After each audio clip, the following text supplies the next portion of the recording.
تہجد کی نماز ہے، اور یہ آپ علیہ الصلوۃ والسلام پر تو ضروری تھی اور امت پر ضروری تو نہیں، لیکن جو لوگ اس گھڑی اٹھتے ہیں وہ یقیناً اللہ کے خوش نصیب بندے،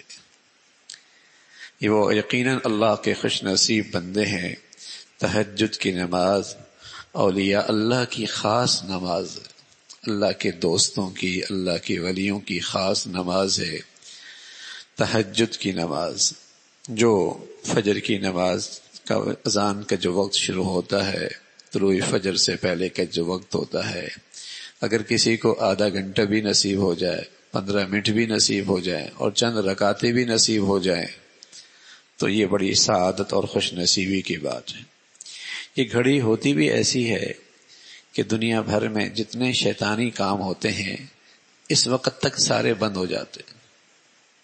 اس وقت تک سارے بند ہو جاتے ہیں۔ وہ رات کے اندر سارے شیطانی کام ہوتے ہیں 2 بجے تک، 3 بجے تک،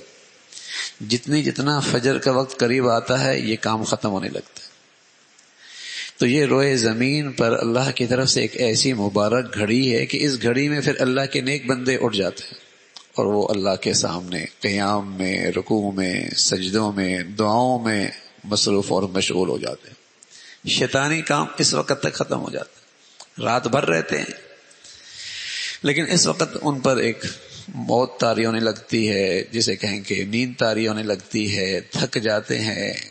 اور اس وقت پھر تر و تازہ اٹھتے ہیں ایمان والے، اللہ کے خاص بندے، نیک بندے، اور وہ اس گھڑی پھر اللہ کی عبادت میں مشغول ہوتے ہیں۔ تتجافى جنوبهم عن المضاجع يدعون ربهم خوفا وطمعا، ان کے پہلو بستروں سے الگ ہو جاتے ہیں، یہ اللہ کو بڑے امید کے ساتھ پکارتے ہیں۔ ہاں، اپنی زندگی پر خوف بھی ہوتا ہے، لیکن لمبے قیام، لمبے سجدے اور دعاؤں میں مشغول اور مصروف ان گھڑیوں میں اللہ کے نیک بندے، دنیا بھر میں یہ گھڑی ایسی ہے جو اللہ کے نیک بندوں کے لیے ہوتی ہے۔